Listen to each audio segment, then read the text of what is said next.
और अब बिलक बिलक के रो है। यशोदा, नीलमणि दिखतो तो मेरे समान है, किंतु इसके नखरे तुम्हारे जैसे। पंडित जी आइए। मैं तो पंडित जी के बारे में बताने आया था, लल्ला के षष्ठी पूजन के बारे में कुछ। अब तो जी 6 दिवस का हो जाएगा। हाँ यशोदा रानी, उस दिन से आप अपने लल्ला को नया वस्त्र पहनाएंगी। मैं सबसे अच्छे वस्त्र चुनूंगी अपने लल्ला के लिए। पंडित जी आप केशव भैया से कह देंगे आने को। आसपास के सभी गांव में ना सबसे अच्छी पोशाक वही सिलते हैं। यशोदा, तुम पंडित जी को काम सौंप रही हो, मैं चला जाऊंगा। अरे पर केशव भैया का घर देवी मंदिर के रास्ते में ही पड़ता है, पंडित जी को कोई कष्ट ना होगा, है ना पंडित जी? हाँ यशोदा रानी, कष्ट का प्रश्न कहाँ उठतो है, मैं संदेश दे दूंगा। आज्ञा दीजिए। अब मैं अपने लल्ला के लिए ऐसे वस्त्र सिलवाऊंगी जो आज तक पूरे गोकुल में किसी और बालक ने ना पहने हो।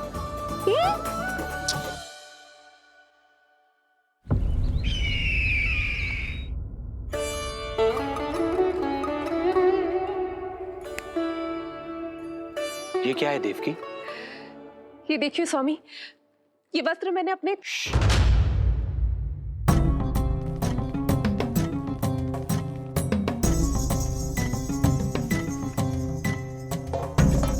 ध्यान रखिए देवकी, यहाँ की वायु भी कंस की गुप्तचर है। किंतु स्वामी ये तो बताइए, ये वस्त्र कैसा है?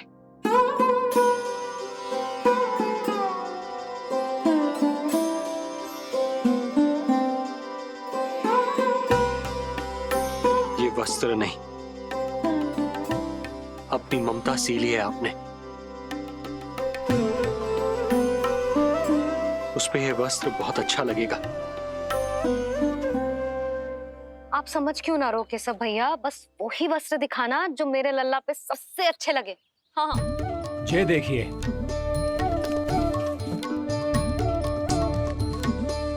अभी तक एक में भी आनंद ना हो है केशव भैया, है कि नहीं नीलमणि?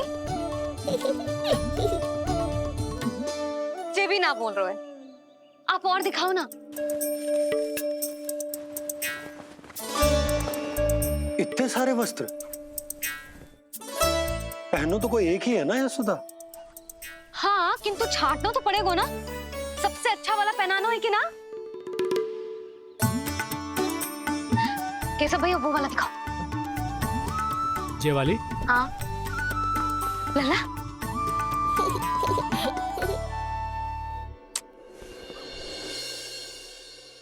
हर माँ की इच्छा होती है कि वो अपने पुत्र को षष्ठी उत्सव के दिन सबसे अच्छे वस्त्र पहनाए। किंतु क्या ये वस्त्र उसके नाप का है? हमें तो ये भी नहीं पता कि वो कितना बड़ा हो गया, कैसा दिखता है।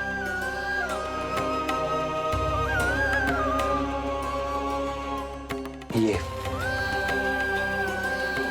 पहरेदारों ने दिया है। देवकी हम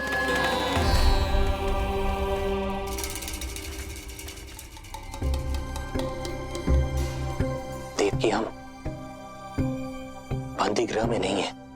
किंतु सच तो यही है, हम कंस के बंदी हैं। काश कोई उपाय होता, किसी प्रकार हमारा पुत्र तुम्हारे सिले ये वस्त्र पहन पाता। काश।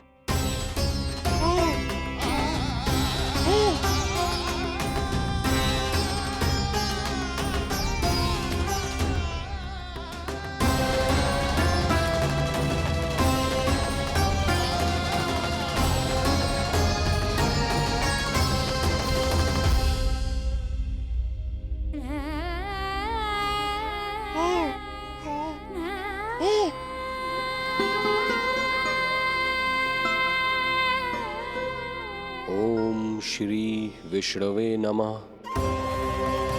ओम श्री विष्णवे नमः। ओम श्री विष्णवे नमः।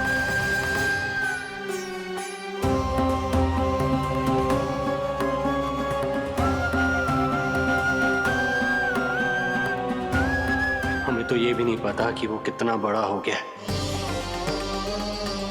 कैसा दिखता है।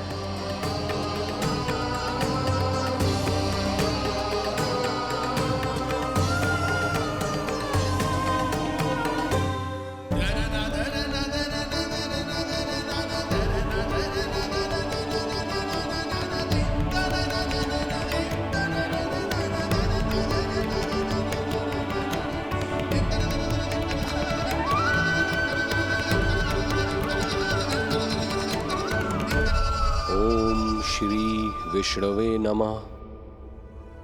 ओम श्री विष्णवे नमः।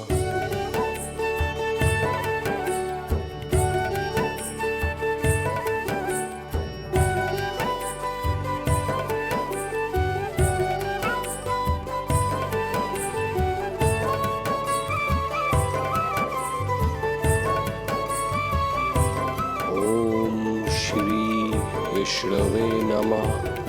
ओम श्री विष्णवे नमः।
अच्छी लगी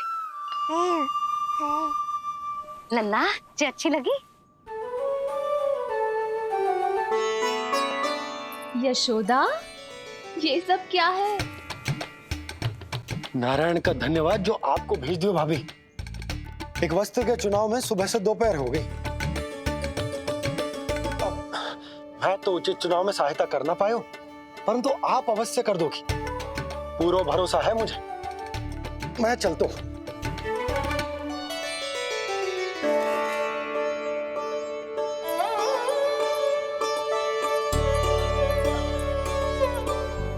मैं क्या करूं जीजी, कोई वस्त्र मिलना भी तो चाहिए ना जो मेरे नीलमणि के योग्य हो। समस्या तो गंभीर है। किंतु महारानी जी, इससे अच्छे वस्त्र आपको पूरे मथुरा मंडल में और कहीं नहीं मिलेंगे। चिंता की कोई बात नहीं है, हम ऐसे वस्त्र ढूंढेंगे जो हमारे राजकुमार को बहुत अच्छे लगे, है ना नीलमणि?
स्वामी।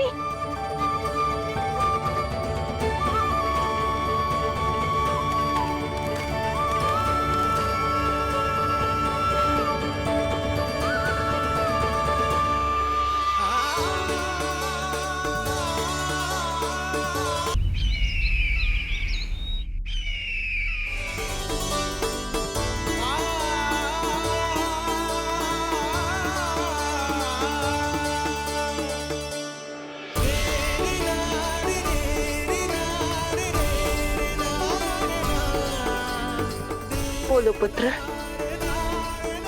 कैसे लगे ये वस्त्र?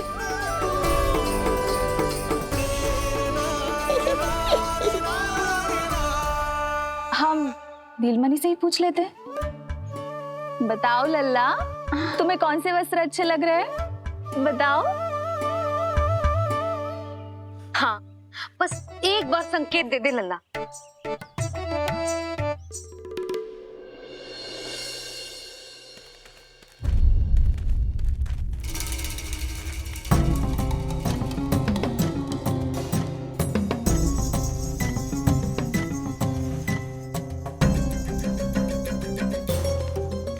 हमारी एक टुकड़ी घायल अवस्था में वापस आ चुकी है। अवश्य ही कुछ बुरा हुआ है उनके साथ। तुम दोनों सतर्क रहना, हमारे कंस महाराज कभी भी आ सकते हैं।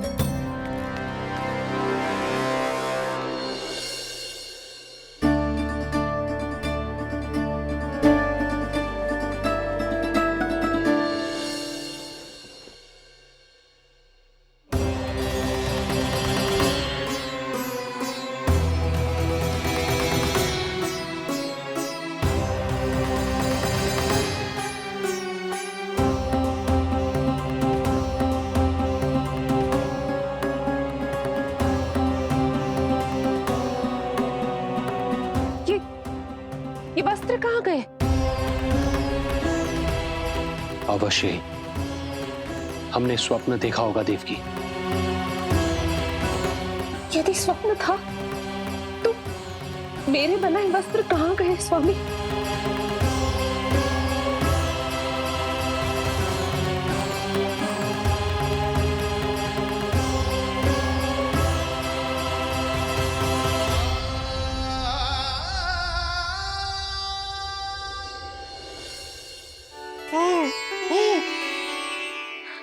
ये देखो, लग तो है इसने स्वयं ही अपना वस्त्र चुन लियो है। जे वाला दिखाइए। कौन सा? जे वाला? हाँ, जे वाला।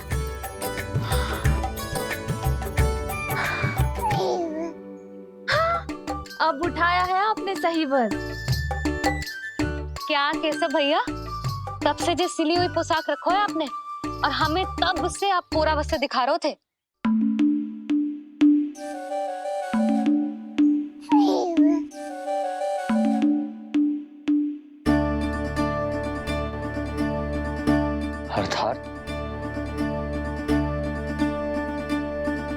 अर्थात हमारा पुत्र हमारे पास ना होकर भी हमारे साथ ही है।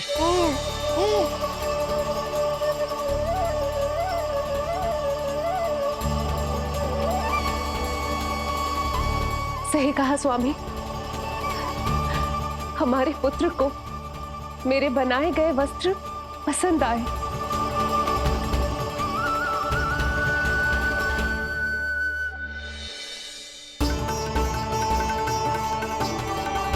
और उसने हमारी भेंट स्वीकार कर ली।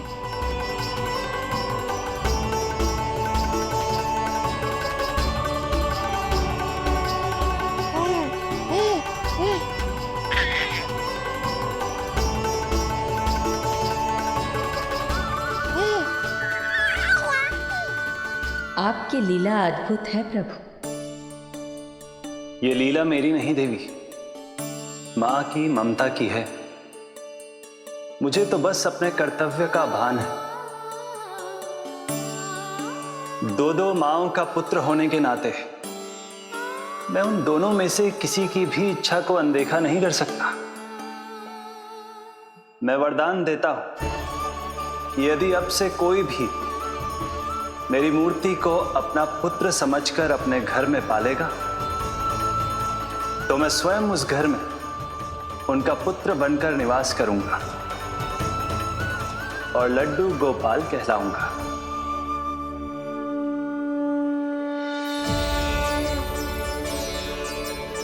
प्रभु, आप जहां होंगे मुझे तो वहां होना ही है। आज से मैं भी उस घर में सुख और समृद्धि के रूप में वास करूंगी और उस घर के प्राणियों की प्रत्येक इच्छा पूर्ण करूंगी। मैं बहुत प्रसन्न हूँ आज, क्योंकि मेरी मैया भी प्रसन्न है और माँ भी।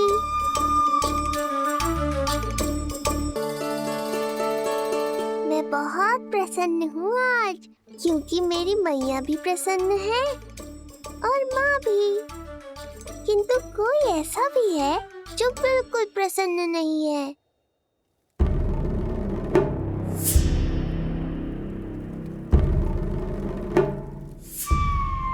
किसने की तुम सबकी ये अवस्था? किसकी मृत्यु ने पुकारा है उसे? उत्तर दो। हम नहीं जानते महाराज, वहां कोई था ही नहीं, किंतु कोई तो था महाराज। विष्णु था वो, छलिया विष्णु। कहां छुपा हो सकता है वो? विष्णु कहाँ छिपा है ये तो मैं भी नहीं जानता महाराज, किंतु जब से आकाशवाणी के विषय में आपने बताया है, मुझे एक शंका है जो लगातार मेरे हृदय को कचोट रही है। आकाशवाणी के अनुसार विष्णु का अवतार देवकी के गर्भ से 8वें पुत्र के रूप में जन्म लेने वाला था, अर्थात उसका जन्म उस बंदी गृह में ही हुआ होगा। तो फिर वो वहां से भागा कैसे? और उसे तो पुत्र होने वाला था महाराज। फिर वो कन्या, वो किसकी पुत्री थी? कहीं ऐसा तो नहीं कि उस बंदी गृह में कुछ ऐसा हुआ हो जो आपकी जानकारी के बाहर हो महाराज? और यदि कुछ ऐसा हुआ है तो क्या वसुदेव और देवकी के जानकारी के बिना ऐसा हो सकता था? मुझे तो लगता है महाराज कि आपकी बहन और आपके बहनोई दोनों ही आपके शत्रु विष्णु के साथ मिले हुए हैं। मेरी बहन और मेरा बहनोई, उनमें इतना साहस नहीं। उन कायरों ने तो मेरे भय से अपनी सभी नवजात शिशुओं को एक एक कर मुझे सौंप दिया था। वो मेरे विरुद्ध नहीं जा सकते।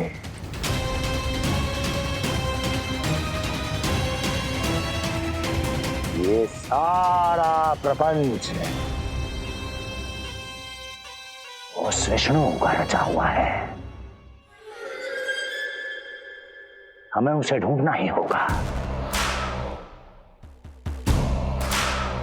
सैनिकों को गांव-गांव भेजकर हमें अपना समय व्यर्थ नहीं करना चाहिए महाराज।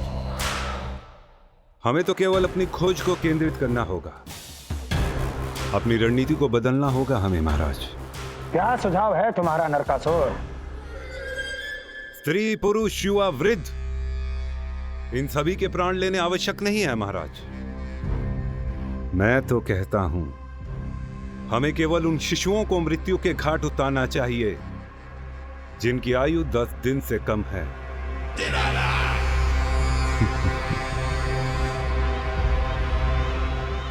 लगता है कंस को मेरा सुझाव अच्छा नहीं लगा।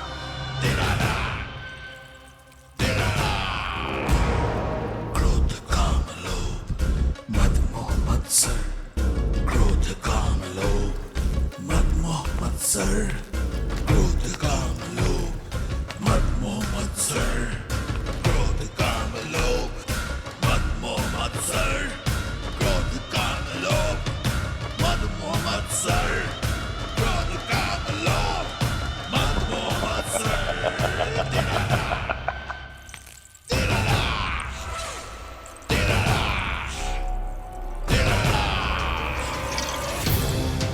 वाह मेरे मित्र वाह।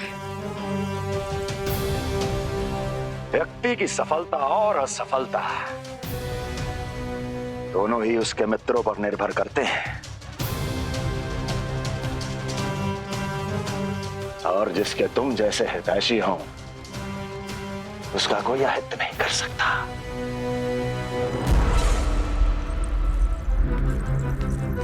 सर्वोत्तम सुझाव है ये। यदि हमें उस विष्णु को रोकना है तो 10 दिन से कम आयु के सभी बालकों के प्राणों को हरना होगा।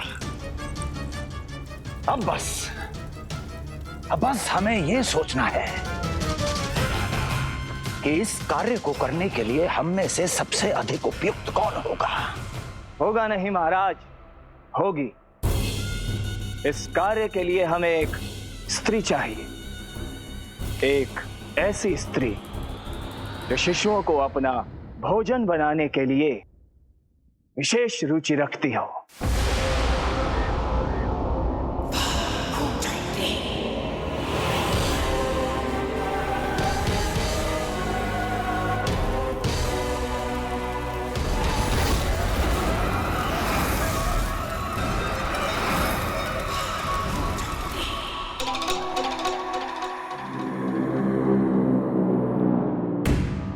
मैं स्वयं जाकर मिलूंगा उससे। इस कार्य के लिए सबसे उपयुक्त वही है। पूतना, पूतना, पूतना, पूतना, पूतना।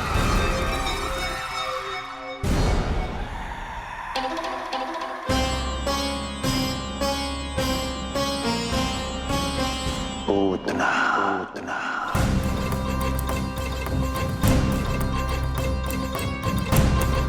क्या हो लल्ला, सब ठीक तो है ना?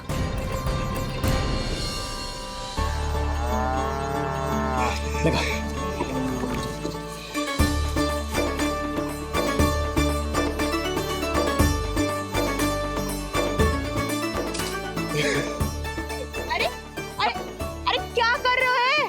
ये फूल टोकरी में धरवे लायक ना है बाजाई, ये तो घर द्वार सजाए हुए के लिए।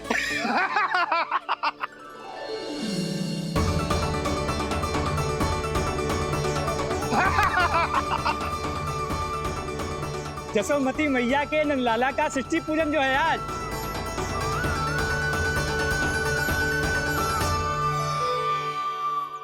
मैया मैया मैया। अरे तू तैयार ना हुआ अब तक? चल मैं तुझे तैयार करती हूँ। सीधा खड़ा रह। नंद महाराज के यहाँ षष्ठी पूजन के लिए जाना है कि ना? हम नंद बाबा के घर का हाथी पे जाएंगे ना। तो फिर क्या घोड़े पे जाएंगे? ना हाथी पे जाएंगे ना घोड़े पे जाएंगे, हम नंद जी के घर पालकी में जाएंगे। हाँ, हाथी घोड़ा पालकी जय नंद गोपाल की। हाथी घोड़ा पालकी जय नंद गोपाल की। हाथी घोड़ा पालकी जय कन्हैया लाल की। हाथी घोड़ा पालकी जय नंद गोपाल की। हाथी घोड़ा पालकी जय कन्हैया लाल की।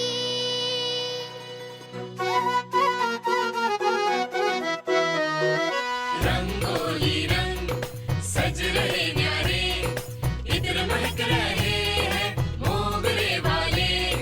मोर पंख के मुकुट लगा के पशु भी लग रहे कितने प्यारे। सज गए घर आंगन दीवारे, सज रहे बालक नर और नारी। खीर जलेबी दूध मलाई, प्रेम में डूबी बने मिठाई। एक झलक पाना चाहे सब गोकुल राजकुमार की। हाथी घोड़ा पालकी जय नंद गोपाल की। हाथी घोड़ा पालकी जय कन्हैया लाल की।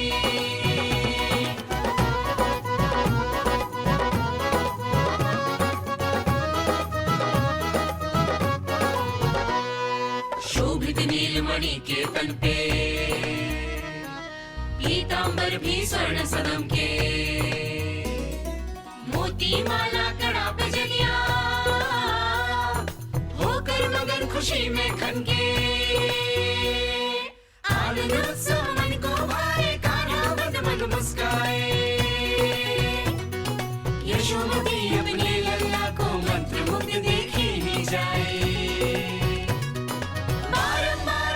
दृष्टि उतारे अपने नटखट बाल की। हाथी घोड़ा पाल की जय नंद गोपाल की। हाथी घोड़ा पाल की जय कन्हैया लाल की। हाथी घोड़ा पाल की जय नंद गोपाल की। हाथी घोड़ा पाल की जय कन्हैया लाल की। होगा मेरा लल्ला तैयार। हाँ, होगा तैयार।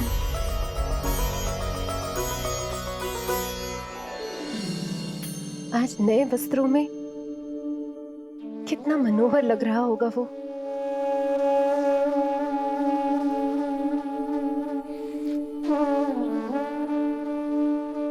मेरे अस्तित्व का कण कण आज षष्ठी देवी की आराधना करना चाहता है, किंतु यदि मैंने ऐसा किया तो भैया को संदेह हो जाएगा।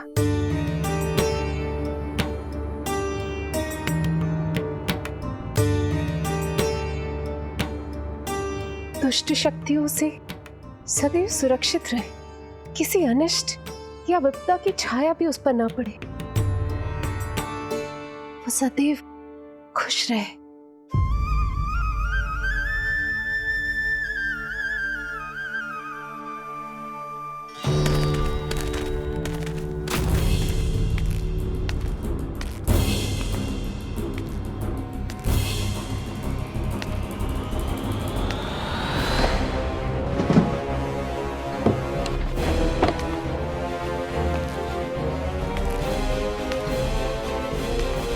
हमें लगा महाराज कंस हैं, किंतु ये तो उनकी छाया है, दुर्जन। छाया नहीं, महाराज कंस का सबसे अधिक प्रिय और विश्वसनीय सेवक हूं मैं। जो भी हो, उत्सव की मिठाई कहाँ है? आपके घर पुत्र हुआ है। तनी धीरे बोलो मित्र, तुम्हारे कारण मेरे पुत्र के प्राणों को संकट आ सकता है। ऐसा क्यों कह रहे हो मित्र?